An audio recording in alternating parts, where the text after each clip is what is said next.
In the first episode of Human Bandwidth, I challenged the way we've been thinking about burnout.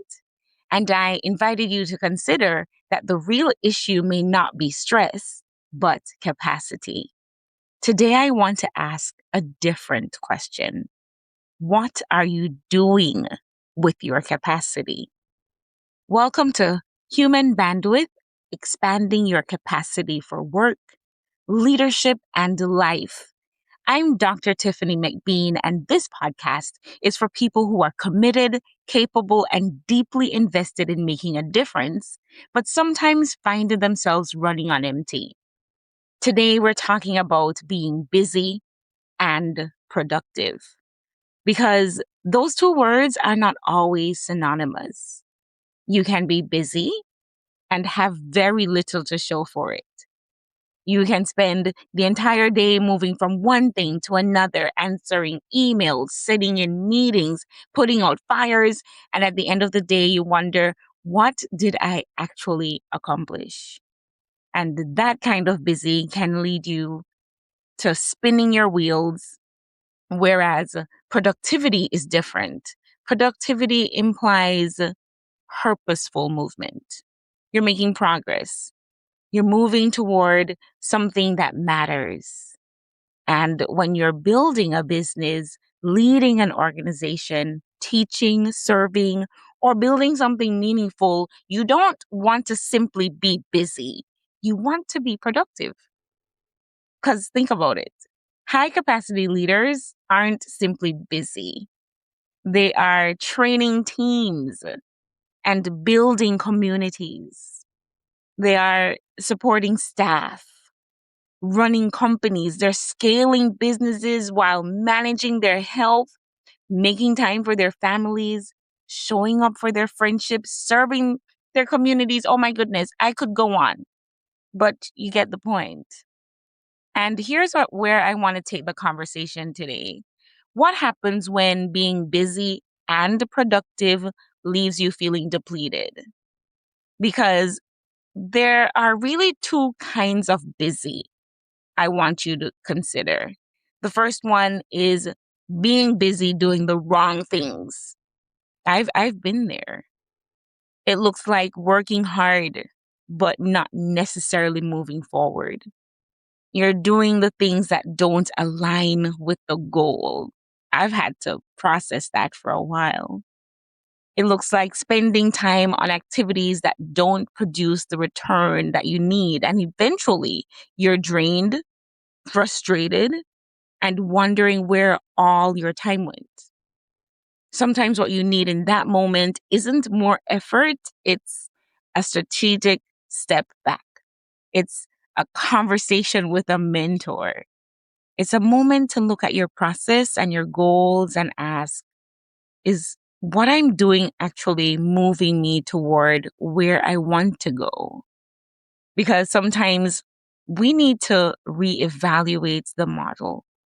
Think, what are the drivers that are leading you toward the expected outcome? And just as importantly, what actions we need to stop. And now let's look on the flip side. The second kind of busy is being busy doing the right things.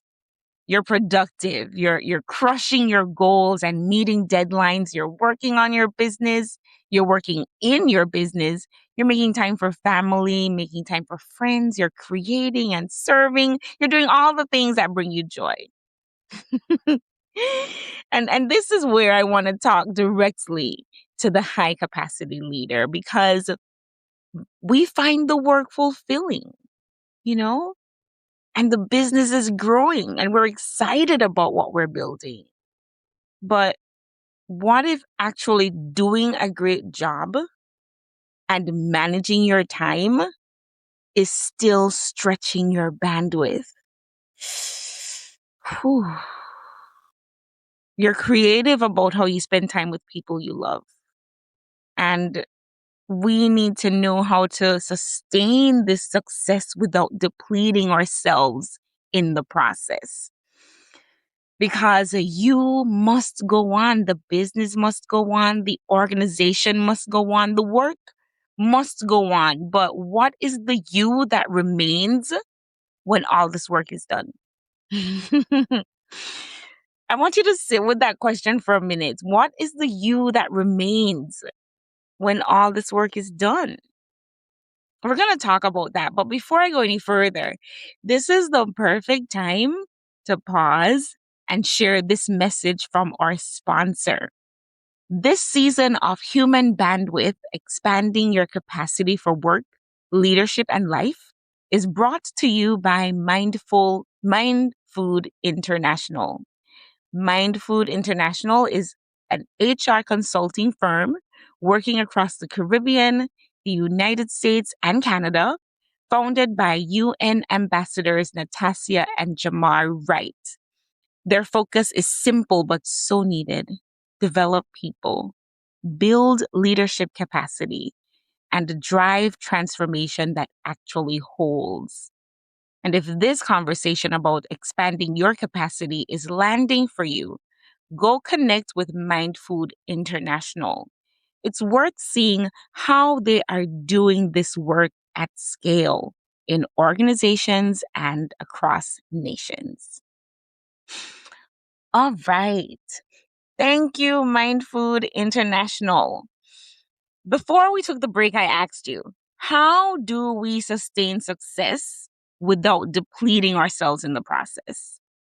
And more importantly, what remains of you when all this work is done? I'm Dr. Tiffany McBean, and Human Bandwidth challenges the idea that burnout is simply a matter of self-care or stress management. No. We're asking the deeper question.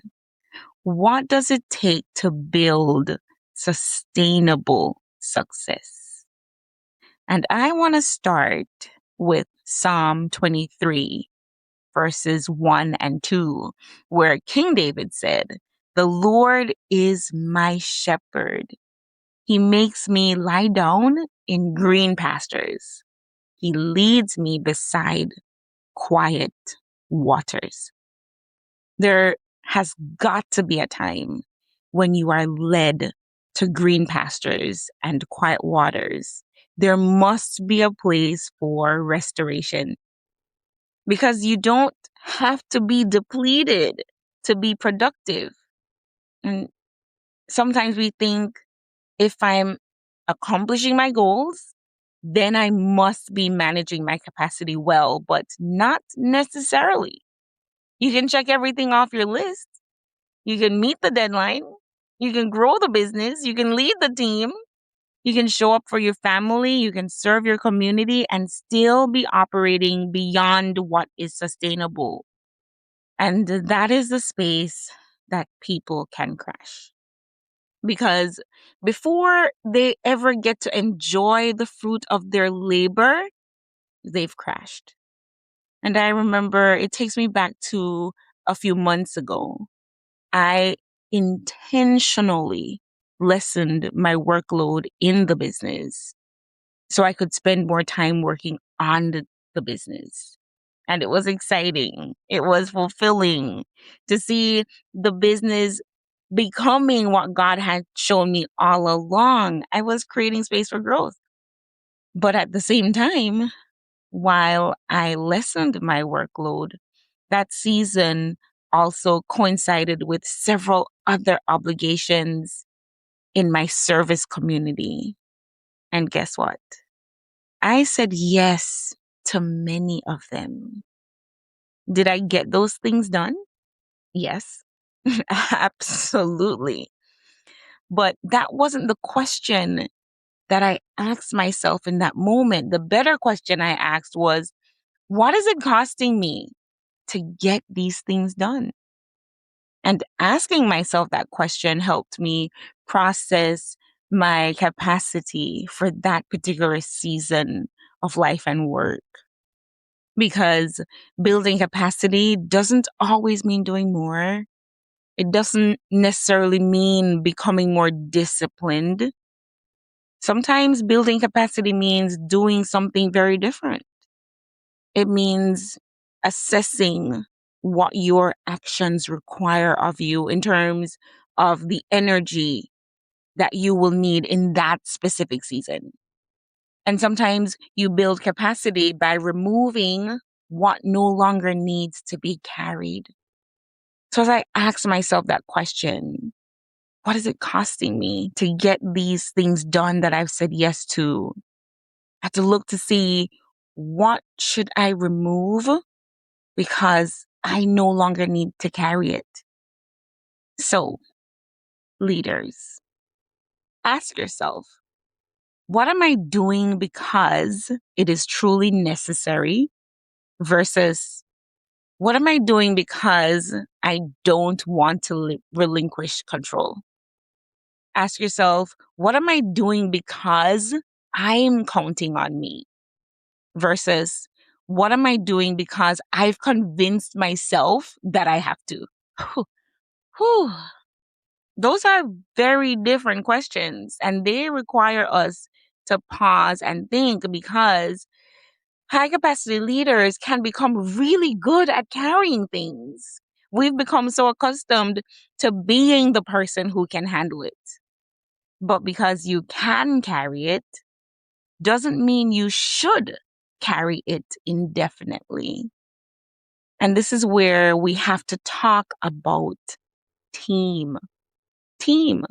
Because if everything depends on you, then you haven't built capacity among your team. You've built dependency. You have to develop the people around you so they too can build the capacity to sustain the work. It's called teamwork. In a marriage, it's teamwork. In a family, it's teamwork. In a business, it's teamwork. In an administrative department, it's teamwork. So the goal isn't to prove that you can carry everything. You can. You really can. High capacity leaders can. But the goal is to build something that can continue, even when you aren't carrying everything. And this brings me back to something I said in the first episode. I said capacity isn't about how much you can do. It's about how well your system supports what you do. And sustainable success is success that does not require your depletion. It doesn't require your depletion to be successful. You want to grow, you want to achieve, you want to serve, you want to build, but you also want to grow in a way that you can sustain. So, here is one takeaway you can implement right away. I want you to identify one thing that is consuming capacity without producing the return you need. It could be a process, it could be a responsibility or a relationship dynamic. It could be a task that someone else could do. It could even be a habit. And when you've thought through that one thing that's consuming your capacity, I want you to ask yourself two questions. Is it necessary? And does it need to be done that way? I'm going to say it again. Is it necessary? Does it need to be done that way? Because the answer isn't, I need to work harder or I need to be better at this. Sometimes the answer is, I need to redesign the way I work. And that's what I want us to continue exploring here on Human Bandwidth. How do we build lives, businesses, teams, schools, organizations where people can do meaningful work without constantly paying for that work with their health, their relationships, their creativity, or their peace? Because the goal isn't simply to accomplish more. The goal is to create enough capacity to continue leading, to continue healing, to continue creating, to continue serving and growing, and to continue showing up for the people and the work that matter. Yes, sometimes We have to push through a difficult season. But pushing through, perseverance, resilience are not the same as perpetual depletion. There's a difference.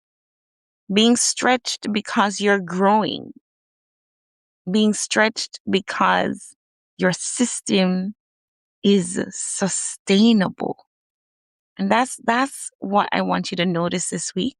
So don't just look at your to-do list, look at your capacity list and ask yourself, what are the energy drainers and how can I do this differently? Because we want to continue producing meaningful results, not simply keeping busy.